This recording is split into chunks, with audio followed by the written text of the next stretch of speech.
Well, come on. Obviously, this triangle is bigger.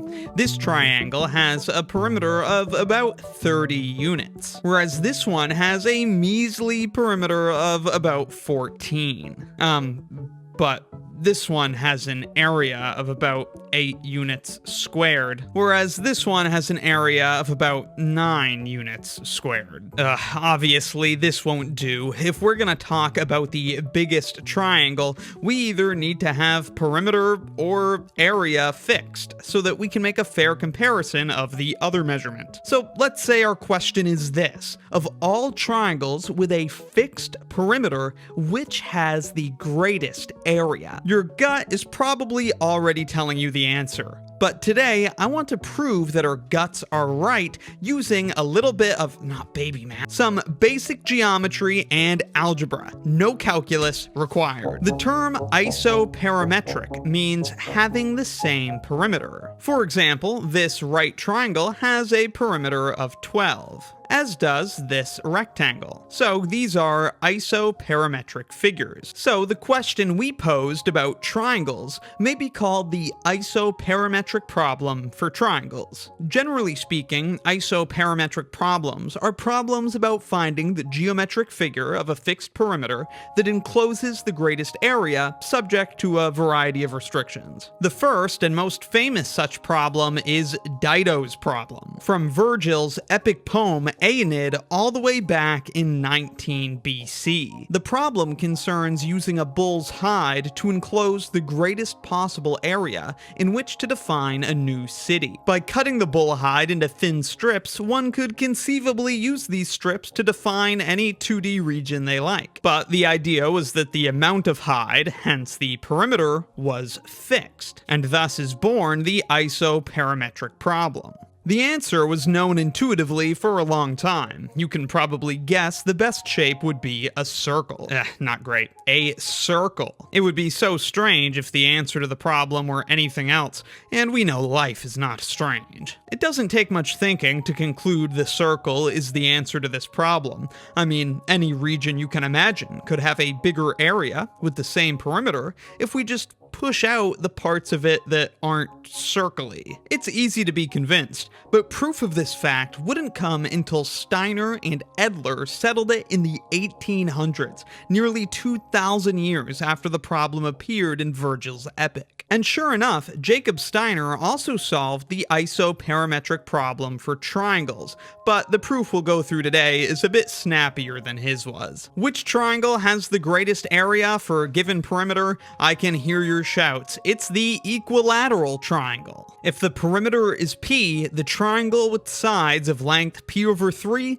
and 60-degree angles is the one of greatest area. Again, how strange would it be if the answer were some other triangle? But can you prove it? It's a lot easier than the classic isoperimetric problem concerning any 2D figure, but it's not trivial. Our proof today relies on Heron's formula, a classic formula from high school geometry that tells us how to calculate the area of a triangle purely from its side lengths. S, you may recall, is the semi-perimeter. With Heron's formula, you'll be shocked how easy it is to prove that equilateral triangles have the greatest area for a fixed perimeter, because most of the work is going to be done by one extra result that we need to prove first. Heron's formula gives us the area of a triangle as a square root.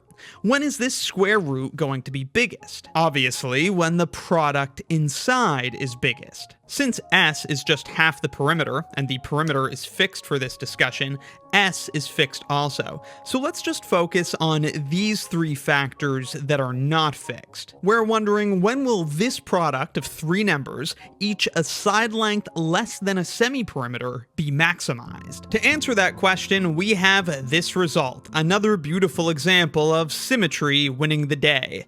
The product of n positive numbers with a fixed sum is greatest when the n numbers are equal. For this product, we do indeed have a fixed sum. If we added these three factors, sorry about the mistake, we would get 3s minus a plus b plus c. 3 semi-perimeters is 1.5 whole perimeters, A plus B plus C is also one whole perimeter, so we actually end up with just a semi-perimeter. And again, the semi-perimeter is fixed. So again, the sum of these three numbers is indeed fixed. So this result applies. If we can prove it, we will know that the area of a triangle is maximized when these three factors from Heron's formula are all equal. So let's say we have n numbers, a1 through an, and we'll call their average value a. That means, of course, that their fixed sum has a value of a times n. And we're going to assume that these n numbers are not all equal. If the numbers have an average value of a, but they aren't all equal,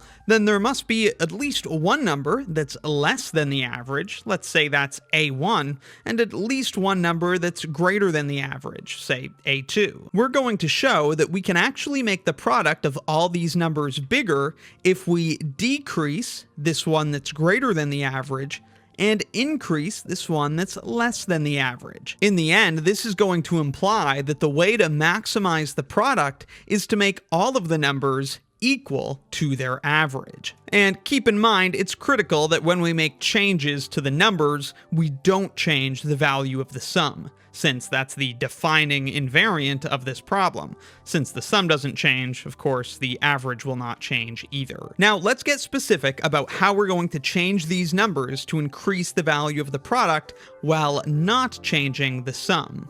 We know that a1 is less than the average. Let's say that it's h less than the average.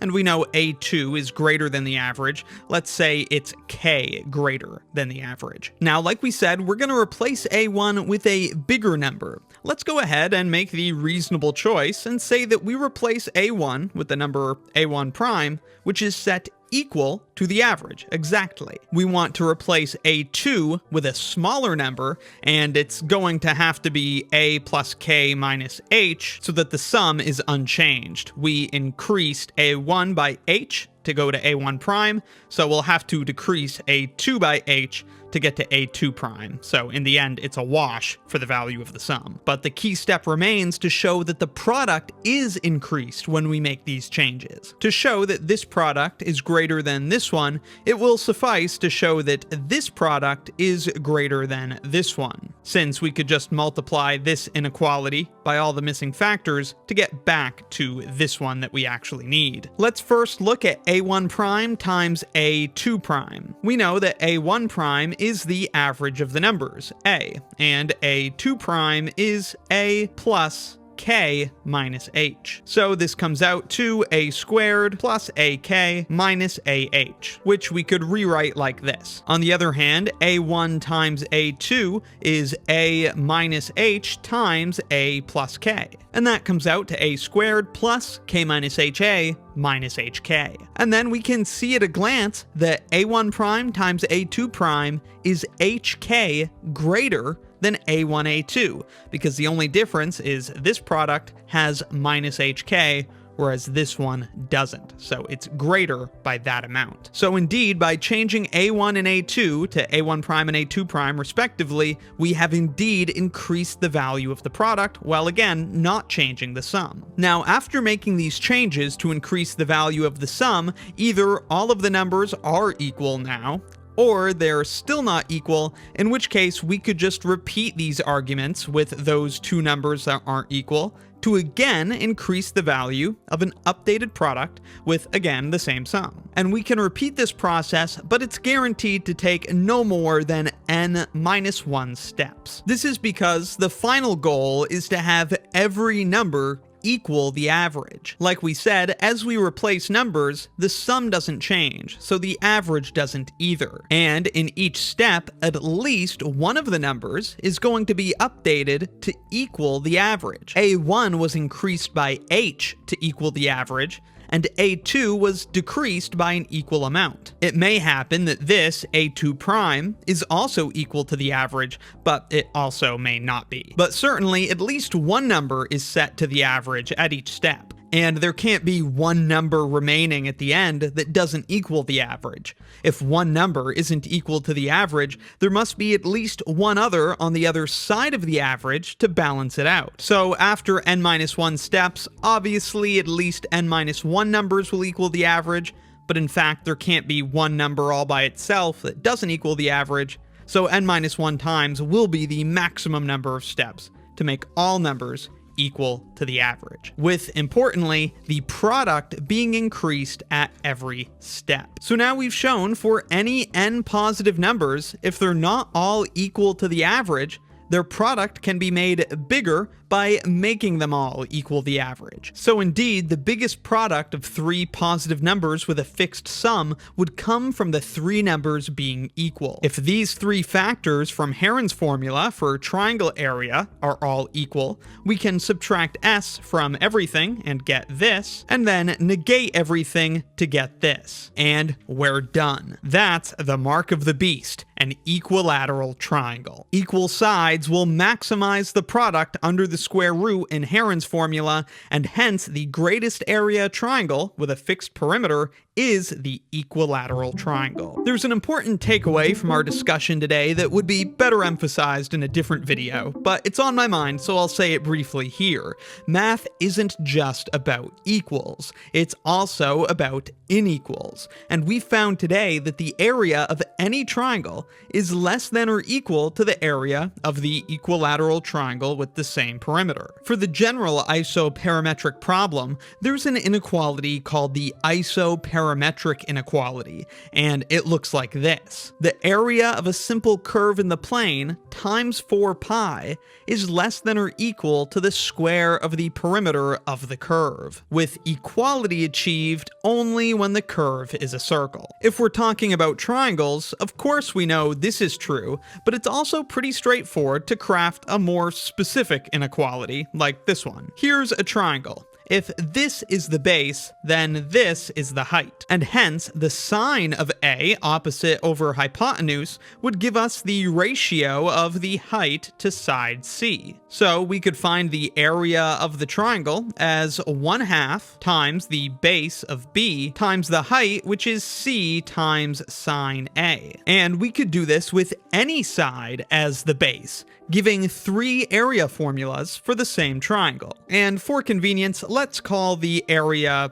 S for area. If we multiply these 3 expressions for s together, we get this. This product of signs is a bit unseemly. Of course, we could replace it with an upper bound since the biggest sign can be is 1, but we can do better by first using the AMGM inequality, which tells us the arithmetic mean of a group of numbers is greater than or equal to the geometric mean. Hence, the geometric mean of these 3 sign functions is less than or equal to their arithmetic mean. And we can cube both sides to get rid of this root, and hence have an upper bound for this product. Alright, now wouldn't it be great if we could take this mess of 3 sine functions over 3 and turn it into a single sine function?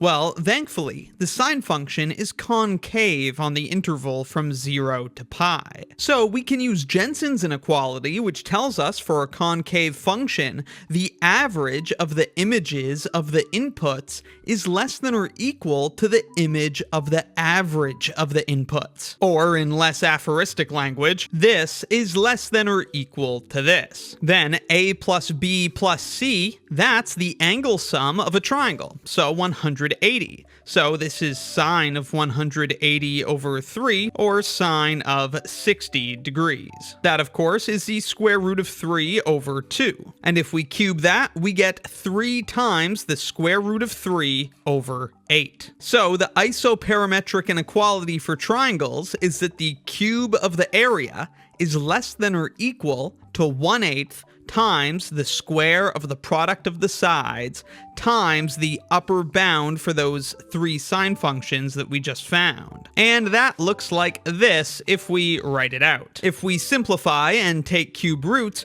we get that s is less than or equal to the square root of 3 over 4 times abc to the 2/3. Now, you might dislike this product abc here if it makes you think of spooky alien big cats, or also because it's a product of the side lengths, when this whole discussion has been framed around the perimeter, which is the sum of the side lengths. But with a little doing, and again the AMGM inequality, we can rewrite it in terms of the perimeter A plus B plus C. So finally, the area of a triangle with perimeter A plus B plus C is less than or equal to this, with the equality holding only when the triangle is equilateral. So that's a little bit of isoperimetric fun with triangles. If there are some great geometry problems you know where the answer may or may not be equilateral triangle, let us know down in the comments, and be sure to subscribe for more of the swankiest math videos on the internet. Riverside Drive held me up when the first man I loved died, when I could only say I love you through sobs and say I'll miss you. Last time I wasn't talking shells out of the shotguns, someone with a much bigger